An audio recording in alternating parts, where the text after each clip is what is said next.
ओम शांति। आज 16 अप्रैल 2021 के मधुर महावाक्य है और आज की मुरली में बाबा कहे, बच्चे अलफ और बे को याद करो तो तुम देवताओं जैसे बहुत रमणीक हो जाएंगे। यहाँ बाबा का भाव रमणीकता का अर्थात कि सदा खुशनुमा रहना है। देवताओं के चित्र में हर एक को कशिश होती है। देवताओं की मूर्ति के सामने जाते हैं तो सहजता से सिर झुका लेते हैं। तो ये कशिश किन बातों की है? तो बाबा कहे, एक तो उनके अंदर पवित्रता की कशिश है और दूसरा उनके अंदर ये रमणीकता की कशिश है, अर्थात सदा खुशनुमा जीवन की कशिश है। आज की दुनिया में ऐसे रमणीक सदाकाल के लिए कोई नहीं हो सकता है। तो बाबा आकर के हम बच्चों को ऐसे रमणीक और पवित्र बनाते हैं। सुनते हैं बाबा के मधुर महावाक्य। ओम शांति। मीठे बच्चे, अलफ और बे को याद करो तो रमणीक बन जाएंगे। बाप भी रमणीक है तो उनके बच्चे भी रमणीक होने चाहिए। प्रश्न है, देवताओं के चित्र की कशिश सभी को क्यों होती है? उनमें कौन सा विशेष गुण है? उत्तर है, देवताएं बहुत रमणीक और पवित्र है। रमणीकता के कारण उनके चित्रों की भी कशिश होती है। देवताओं में पवित्रता का विशेष गुण है, जिस गुण के कारण ही अपवित्र मनुष्य झुकते रहते हैं। रमणीक वही बनते जिनमें सर्व दैवी गुण है, जो सदा खुश रहते हैं। ओम शांति। आत्माएं और परमात्मा का मेला कितना वंडरफुल है। ऐसे बेहद के बाप के तुम सभी बच्चे हो तो बच्चे भी कितने रमणीक होने चाहिए। बाबा कहे, ऐसे बेहद के बाप के तुम सब बच्चे हो तो बच्चे भी कितने रमणीक होने चाहिए। देवताएं भी रमणीक है ना, परंतु राजधानी है बहुत बड़ी। सब एक रस रमणीक हो नहीं सकते। फिर भी कोई कोई बच्चे बहुत रमणीक है जरूर। रमणीक कौन होते हैं? रमणीक कौन होते हैं? जो सदैव खुशी में रहते हैं। देवताएं सदा खुशी में रहते हैं, तो इसीलिए बाबा कहे, रमणीक कौन होते हैं? जो सदैव खुशी में रहते हैं, जिनमें दैवी गुण है। ये राधे कृष्ण आदि रमणीक है ना, उन्होंने बहुत बहुत कशिश है। कौन सी कशिश है? पवित्रता की, क्योंकि इन्हों की आत्मा भी पवित्र है तो शरीर भी पवित्र है। तो पवित्र आत्माएं अपवित्र को कशिश करती है, उन्हों के चरणों में गिरती है। कितनी उनमें ताकत है। बल सन्यासी है, परंतु वह देवताओं के आगे जरूर झुकते हैं। बल कोई कोई बहुत घमंडी होते हैं, फिर भी देवताओं के आगे अथवा शिव के आगे झुकेंगे जरूर। देवियों के चित्रों के आगे भी झुकते हैं, क्योंकि बाप भी रमणीक है तो बाप के बनाए हुए देवी देवताएं भी रमणीक है। उनमें कशिश है पवित्रता की। वह कशिश उन्हों की अभी तक भी चल रही है। कितनी पावरफुल कशिश बाबा ने भरी होगी, जो सारे कल्प, आधा कल्प चैतन्य रूप में और आधा कल्प चित्रों के द्वारा भी वह कशिश होती रहती है। तो बाबा कहे, वह कशिश उन्हों की अभी तक भी चल रही है। तो तो जितनी इसमें कशिश है उतनी तुम्हारे में भी कशिश होनी चाहिए। जो समझते हैं हम ये लक्ष्मी नारायण बनेंगे, तुम्हारी इस समय की कशिश फिर अविनाशी हो जाती है, सबकी नहीं होती। नंबरवार तो है ना। भविष्य में जो उच्च पद पाने वाले होंगे उनमें यहां ही कशिश होगी। भविष्य में जो उच्च पद पाने वाले हैं तो बाबा कहे जरूर उन्होंने वो कशिश यहां से ही भरी होगी, उनमें यहां ही कशिश होगी, क्योंकि आत्मा पवित्र बन जाती है। तुम्हारे में जास्ती कशिश उनमें है, किनमें है?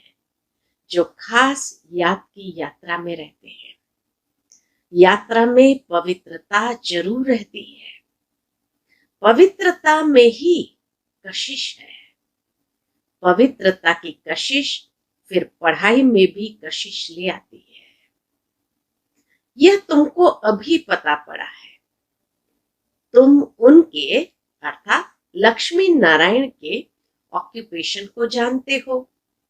उन्होंने भी कितना बाप को याद किया होगा।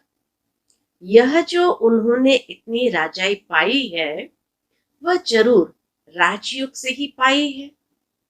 इस समय तुम यह पद पाने के लिए आए हो। बाप बैठ तुमको राजयोग सिखाते हैं।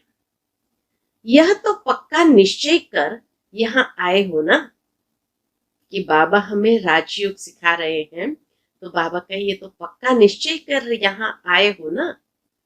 बाप भी वही है, पढ़ाने वाला भी वही है, साथ भी वही ले जाने वाला है। तो यह गुण सदैव रहने चाहिए। सदैव हर्षित मुख रहो। सदैव हर्षित तब रहेंगे जब बाप अलफ की याद में रहेंगे। तो इसीलिए बाबा कहे सदैव हर्षित मुख रहो। लेकिन वही रहेंगे जो बाप अलफ की याद में रहेंगे, तब बे की भी याद रहेगी और इससे रमणीक भी बहुत होंगे। तुम बच्चे जानते हो हम यहाँ रमणीक बन फिर भविष्य में ऐसा रमणीक बनेंगे। यहाँ की पढ़ाई ही अमरपुरी में ले जाती है। यह सच्चा बाबा तुमको सच्ची कमाई करा रहे हैं। यह सच्ची कमाई ही साथ चलती है 21 जन्मों के लिए। फिर भक्ति मार्ग में जो कमाई करते हो वह तो है ही अल्पकाल सुख के लिए। वह कोई सदैव साथ नहीं देती है। भक्ति मार्ग वाली कमाई कोई सदैव साथ नहीं देती। तो इस पढ़ाई में बच्चों को बड़ा खबरदार रहना चाहिए। तुम हो साधारण, तुमको पढ़ाने वाला भी बिल्कुल साधारण रूप में है, तो पढ़ने वाले भी साधारण ही रहेंगे, नहीं तो लज्जा आएगी। हम ऊंचे कपड़े कैसे पहने? बाबा कहे बाबा के सामने जाते तो अंदर में लज्जा आएगी। हम ऊंचे कपड़े कैसे पहने? हमारे मम्मा बाबा कितने साधारण हैं, तो हम भी साधारण हैं। यह क्यों साधारण रहते हैं? मम्मा बाबा क्यों साधारण रहते हैं? क्योंकि वनवाह में है ना। अभी तुमको जाना है, यहाँ कोई शादी नहीं करनी है। वो लोग जब शादी करते हैं तो कुमारी वनवाह में रहती है, मैले कपड़े पहनती, तेल आदि लगाती है, क्योंकि ससुर घर जाती है। ब्राह्मण द्वारा सगाई होती है। तुमको भी जाना है ससुर घर। रावणपुरी से रामपुरी अथवा विष्णुपुरी में जाना है। तो यह वनवाह का रिवाज इसीलिए रखा है कि कोई भी अभिमान देह का व कपड़ों आदि का न आए। तो ये राज बाबा ने बताया कि कैसे दुनिया में भी ये रिवाज क्यों वनवाह का रखा हुआ है, ताकि कोई भी अभिमान देह का व कपड़ों आदि का न आए। किसको हल्की साड़ी है, दूसरे को देखते हैं कि इनके पास तो ऊंची साड़ी है, तो ख्याल चलता है, सोचते हैं कि यह तो वनवा में है नहीं। वो सोचते हैं यह तो वनवा में है नहीं, लेकिन तुम वनवा में ऐसे साधारण रहते हुए कोई को इतना ऊंचा ज्ञान दो, इतना नशा चढ़ा हुआ हो, तो उसे भी तीर लग जाए। भले कपड़े साधारण हो, लेकिन साधारण बैठक होते हुए भी नशा इतना हो, जो बाबा कहे उस नशे में किसको ज्ञान दे तो तीर लग जाए। भल बर्तन मांजते रहो व कपड़ा साफ करते रहो, तुम्हारे सामने कोई आए तो तुम झट उनको अलफ की याद दिलाओ। तुमको वह नशा चढ़ा हुआ हो और सादे कपड़ों में बैठ किसको नॉलेज देंगे तो वह भी वंडर खाएंगे, इनमें कितना ऊंचा ज्ञान है। यह ज्ञान तो गीता का है और भगवान का दिया हुआ है। राजयोग तो गीता का ज्ञान ही है, तो ऐसा नशा चढ़ता है? पूछते हैं बाबा, ऐसा नशा चढ़ता है? जैसे बाबा अपना मिसाल बताते हैं। समझो हम बच्चों के साथ कोई खेल कर रहा हूं, कोई जिज्ञासु सामने आ जाता है तो झट उनको बाप का परिचय देता। योग की ताकत, योग बल होने के कारण वह भी वहां ही खड़ा हो जाएगा, तो वंडर खाएगा कि यह इतना साधारण, इसमें इतनी ताकत। फिर वह कुछ भी बोल नहीं सकेगा, मुख से कोई बात निकलेगी नहीं। जैसे तुम वाणी से परे हो, वैसे वह भी वाणी से परे हो जाएंगे। यह नशा अंदर में होना चाहिए। कोई भी भाई अथवा बहन आए तो उनको एकदम खड़ा करके विश्व का मालिक बनाने की मत दे सकते हैं। अंदर में इतना नशा होना चाहिए, अपनी लगन में खड़ा हो जाना चाहिए।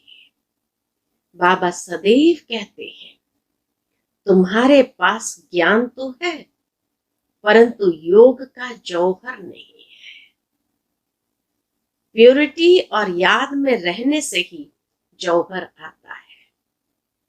ज्ञान के साथ साथ बाबा कहे याद का जौहर, तो जौहर कैसे भरेगा? प्योरिटी और याद में रहने से ही जौहर आता है। याद की यात्रा से तुम पवित्र बनते हो, ताकत मिलती है। ज्ञान तो है धन की बात। जैसे स्कूल में पढ़कर एमए बीए आदि करते हैं तो इतना फिर पैसा मिलता है। यहाँ की दूसरी बात है, भारत का प्राचीन योग तो मशहूर है, यह है याद। बाप सर्वशक्तिमान है, तो बच्चों को बाप से शक्ति मिलती है। बच्चों को अंदर में रहना चाहिए, हम आत्माएं बाबा की संतान हैं। परंतु बाबा जितने हम पवित्र नहीं है, अंदर में हर आत्मा फील करती है कि बाबा जितने हम पवित्र नहीं है। अब बनना है, अभी है एम ऑब्जेक्ट। योग से ही तुम पवित्र बनते हो।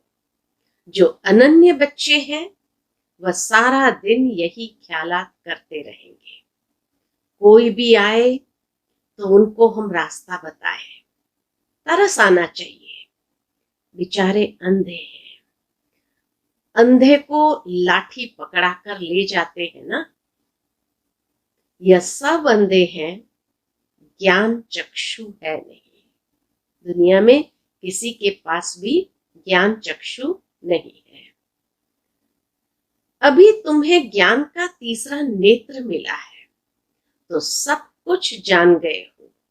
सारे सृष्टि के आदि मध्य अंत को हम अभी जानते हैं। यह सब भक्ति मार्ग की बातें हैं, तुमको पहले भी पता था क्या कि hear no evil, see no evil, यह चित्र क्यों बना है? बाबा कहे तुम्हें पता था कि यह चित्र क्यों बना है? दुनिया में कोई भी इनका अर्थ नहीं समझते, तुम अभी जानते हो। जैसे बाप नॉलेजफुल है, तुम उनके बच्चे भी अब नॉलेजफुल बन रहे हो, नंबरवार पुरुषार्थ अनुसार। कोई कोई को तो बहुत नशा चढ़ता है, वाह, बाबा का बच्चा बनकर और बाबा से पूरा वर्षा नहीं लिया तो बच्चा बनकर ही क्या किया? रोज रात को अपना पोता मिल देखना है। बाबा व्यापारी है ना, व्यापारियों को पोता मिल निकालना सहज होता है। गवर्नमेंट सर्वेंट को पोता मिल निकालना नहीं आता है, न वह सौदागर होते हैं। व्यापारी लोग अच्छा समझेंगे, तुम व्यापारी हो, तुम अपने नफे नुकसान को समझते हो। रोज खाता देखो, मुरादी संभालो, घाटा है व फायदा है। सौदागर हो ना, बाबा के रोज अपना पोता मिल देखो, फायदा है या नुकसान है देखो। गायन है ना, बाबा सौदागर रत्नागर है, अविनाशी ज्ञान रत्नों का सौदा करते हैं। यह भी तुम जानते हो, नंबरवार पुरुषार्थ अनुसार। सब कोई श्रूढ़ बुद्धि नहीं है। बाबा के सभी बच्चों में सब कोई श्रूढ़ बुद्धि नहीं है। एक कान से सुनते हैं, फिर दूसरे से निकल जाता है, झोली में छेद से निकल जाता है, झोली भरती नहीं है। बाप कहते हैं धन दिए धन ना कूटे, अविनाशी ज्ञान रत्न है ना। बाप है रूप बसंत, आत्मा तो है, उनमें ज्ञान है। तुम उनके बच्चे भी रूप बसंत हो, आत्मा में नॉलेज भरी जाती है। उनका रूप है, भल आत्मा छोटी है, रूप तो है ना, उनको जाना जाता है। परमात्मा को भी जाना जाता है। सोमनाथ की भक्ति करते हैं तो इतने छोटे स्टार की क्या पूजा करेंगे?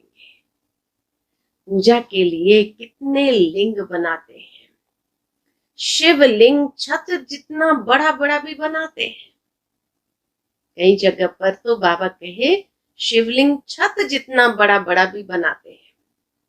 यूं तो है छोटा, परंतु मर्तबा तो ऊंचा है ना, इसलिए ऐसा बड़ा बड़ा बनाते हैं। मर्तबे के हिसाब से वो शिवलिंग को इतना बड़ा बनाते हैं। तो बाबा कहे यूं तो है छोटा, परंतु मर्तबा तो ऊंच है ना। बाप ने कल्प पहले भी कहा था कि इन जप तप आदि से कोई प्राप्ति नहीं होती है, यह सब करते नीचे ही गिरते जाते हैं, सीढ़ी नीचे ही उतरते हैं।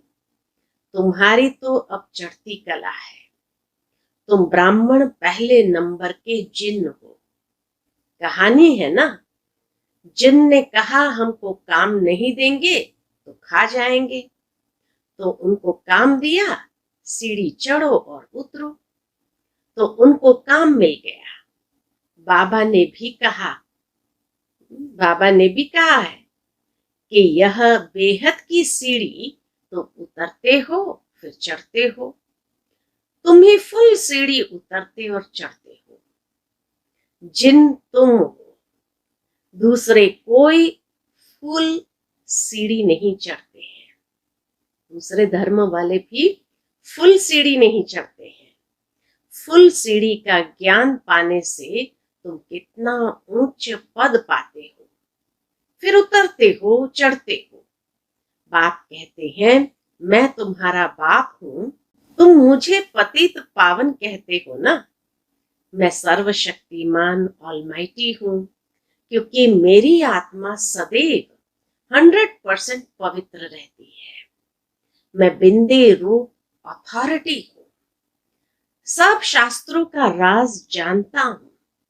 यह कितना वंडर है, ये सब वंडरफुल ज्ञान है। ऐसे कभी सुना नहीं होगा कि आत्मा में 84 जन्मों का अविनाशी पार्ट है। वह कभी घिसता नहीं है, चलता ही आता है। 84 जन्म का चक्र फिरता आता है। 84 जन्मों का रिकॉर्ड भरा हुआ है। इतनी छोटी आत्मा में इतना ज्ञान है। बाबा में भी है तो तुम बच्चों में भी है। कितना पार्ट बजाते हैं। यह पार्ट कभी मिटने का नहीं है। आत्मा इन आंखों से देखने में नहीं आती है बिंदी। बाबा भी कहते हैं मैं ऐसा बिंदी हूं। यह भी तुम बच्चे अब समझते हो। तुम हो बेहद के त्यागी और राज ऋषि। कितना नशा चढ़ना चाहिए। राज ऋषि बिल्कुल पवित्र रहते हैं। राज ऋषि होते हैं सूर्यवंशी, चंद्रवंशी, जो यहाँ राजाई प्राप्त करते हैं।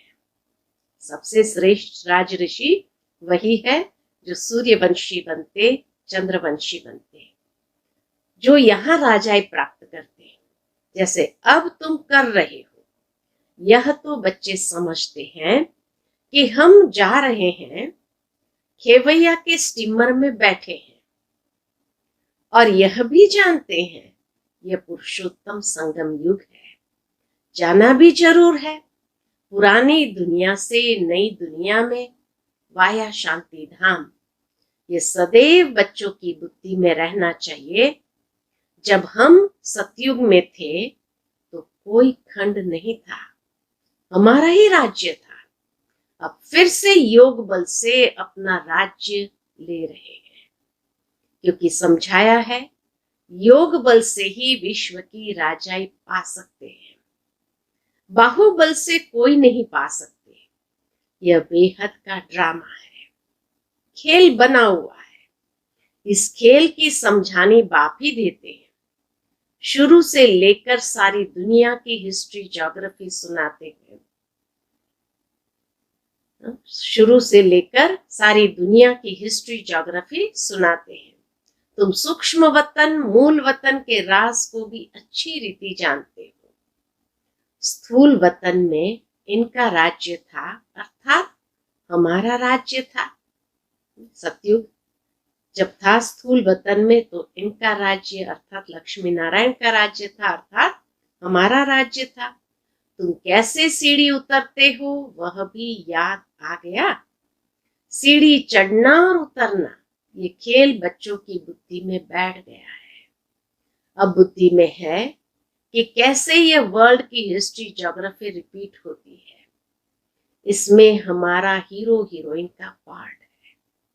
हम ही हार खाते हैं और फिर जीत पाते हैं, इसीलिए नाम रखा है हीरो हीरोइन। पहले जीत प्राप्त करते फिर हार खाते हैं, तो इसीलिए पूरा चक्र हम लगाते हैं। तो बाबा ने कहा नाम रखा है हीरो हीरोइन। अच्छा, मीठे मीठे सिकेल दे बच्चों प्रति माता पिता बाप दादा का याद प्यार और गुड मॉर्निंग। रूहानी बाप की रूहानी बच्चों को नमस्ते। हम सब रूहानी बच्चों की रूहानी माता पिता बाप दादा को याद प्यार, गुड मॉर्निंग और नमस्ते नमस्ते। शुक्रिया बाबा, शुक्रिया। आज की मुरली से धारणा के लिए मुख्य सार है। पहली बात, अभी हम वनवाह में हैं, इसलिए बहुत बहुत साधारण रहना है। कोई भी अभिमान देह का व कपड़ों आदि का नहीं रखना है। कोई भी कर्म करते बाप की याद का नशा चढ़ा रहे। दूसरी पॉइंट, हम बेहद के त्यागी और राज ऋषि है। इस नशे में रह पवित्र बनना है। ज्ञान धन से भरपूर बन दान करना है। सच्चा सच्चा सौदागर बन अपना पोता मिल रखना है। आज का बाबा का मधुर वरदान है, याद की सर्चलाइट द्वारा वायुमंडल बनाने वाले विजयी रत्न भव। याद की सर्चलाइट द्वारा वायुमंडल बनाने वाले विजयी रत्न भवा। सर्विसेबल आत्माओं के मस्तक पर विजय का तिलक लगा हुआ ही है। सर्विसेबल आत्माओं के मस्तक पर विजय का तिलक लगा हुआ है ही, लेकिन जिस स्थान की सर्विस करनी है उस स्थान पर पहले से ही सर्च लाइट की रोशनी डालनी चाहिए। याद की सर्च लाइट से ऐसा वायुमंडल बन जाएगा, वह कहे याद की सर्च लाइट से ऐसा वायुमंडल बन जाएगा जो अनेक आत्माएं सहज समीप आ जाएगी। फिर कम समय में सफलता 1000 गुना होगी। इसके लिए दृढ़ संकल्प करो कि हम विजयी रत्न है, तो हर कर्म में विजयी समाई हुई है। आज का स्लोगन है, जो सेवा स्वयं को व दूसरे को डिस्टर्ब करे वो सेवा सेवा नहीं, बोझ है। जो सेवा स्वयं को व दूसरे को डिस्टर्ब करे वो सेवा सेवा नहीं, बोझ है। अच्छा, ओम शांति।